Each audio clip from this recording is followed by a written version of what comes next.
എല്ലാവരും കടലിൽ പോയി മീൻ പിടിക്കാൻ. ഇപ്പോൾ എല്ലാവരും ചോദിക്കണം, ഉസ്താദ് മീൻ പിടിക്കാൻ പോയോ എന്ന് വീഡിയോ കണ്ടിട്ട് അത് ആരും എടുത്ത് ഫേസ്ബുക്കിൽ ഇട്ടിട്ടുണ്ട്, എനിക്കറിയില്ല. അൽഹംദുലില്ലാഹ്. എങ്കിലും അവരുടെ കൂടെ നജാത്ത് എന്ന് പറയുന്നൊരു ബോട്ടിനകത്ത് കയറി പോയി മീൻ പിടിക്കാൻ.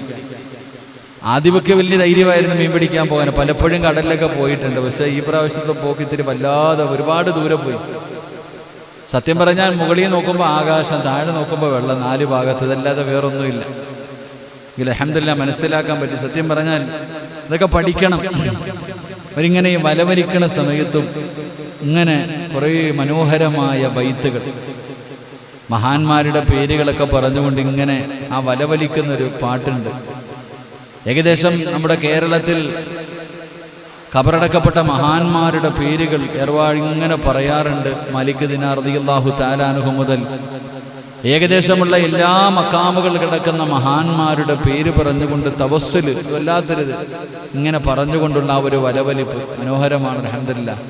സാജിദൊക്കെ കൂടെ വന്നിട്ട് ഒറ്റ കിടത്തയാ, പിന്നെ എഴുന്നേറ്റിട്ടില്ല. വലിയ ബുദ്ധിമുട്ടുള്ള കാര്യമാണ്. അല്ലാഹു സുബ്ഹാനഹു വ തആല നമ്മുടെ പള്ളിക്കൊക്കെ വേണ്ടി ആ സഹോദരങ്ങൾ അൽഹംദുലില്ലാഹ് സംഭാവന നൽകാമെന്ന് പറഞ്ഞിട്ടുണ്ട്. അല്ലാഹു അവർക്ക് ആഫിയത്തും ദീർഘായുസ്സും കൊടുത്ത് അനുഗ്രഹിക്കുമാറാകട്ടെ.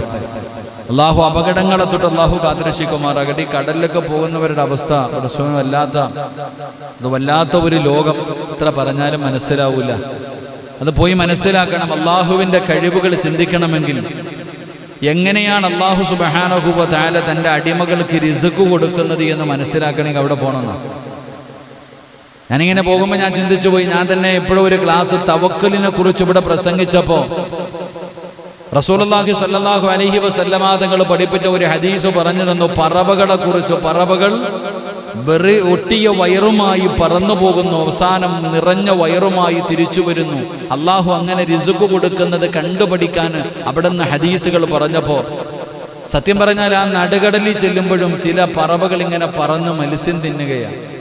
ഞാനിങ്ങനെ അത്ഭുതത്തോടു കൂടി നോക്കി. അത് പറവകൾ പടച്ചവൻ അതിങ്ങനെ പറന്നു വന്നു. ഇത്രയും ദൂരം, എത്രയോ കിലോമീറ്ററുകൾ, ഇരിക്കാൻ ഒന്നുമില്ലാത്ത ആ കടലിൽ ചിലതൊക്കെ വെള്ളത്തിന്റെ മുകളിൽ വന്നിരിക്കുന്നു. അതിങ്ങനെ പറന്നു വന്നിട്ട് മത്സ്യം അതിൻ്റെ തീറ്റി അതിങ്ങനെ എടുക്കുകയാണ്. അതല്ല മറ്റൊരു കാഴ്ച എന്ന് പറഞ്ഞാൽ അള്ളാഹു റിസ്ക് കൊടുക്കുന്ന ഒരു കാര്യം മനസ്സിലാക്കണമെങ്കിൽ നമ്മളിങ്ങനെ ബോട്ടുമായിട്ട് മീൻ പിടിക്കാൻ പോകുന്ന സമയത്ത് ഒരു 10-12 ബോട്ടുകളാണ് ഉള്ളത്. ഓരോരുത്തരിങ്ങനെ നോക്കുമ്പോൾ ചിലർ നോക്കുന്നു, ഒരാൾ പോയതിൻ്റെ പുറകിൽ മറ്റൊരാൾ പോകുമ്പോൾ അദ്ദേഹത്തിനുള്ള റിസ്ക് അള്ളാഹു കൊടുക്കുക, മീൻ അവിടെ കിട്ടുന്നു, മറ്റേ ആൾക്ക് കിട്ടിയിട്ടില്ല. ഓരോ മനുഷ്യനും പടച്ചവനെ നോക്കി നടന്നിട്ട് അള്ളാഹു കാണിച്ചു കൊടുക്കുക. മീനുകളൊക്കെ ഇങ്ങനെ കണ്ടിട്ട് പിടിക്കുക. അതാണ് എല്ലാവർക്കും ഉള്ളത്. അള്ളാഹു ഇങ്ങനെ കൊടുക്കുന്നു ഓരോ ഭാഗങ്ങളിലായിട്ട്. അതാ പടച്ച റബ്ബ്. റിസ്ക് അള്ളാഹുവാണ് കൊടുക്കുന്നത്. അള്ളാഹു നമ്മുടെ റിസ്ക്കിൽ അള്ളാഹു ബർക്കത്ത് ചെയ്യുമാറാകട്ടെ. അള്ളാഹു ബർക്കത്ത് ചെയ്യുമാറാകട്ടെ.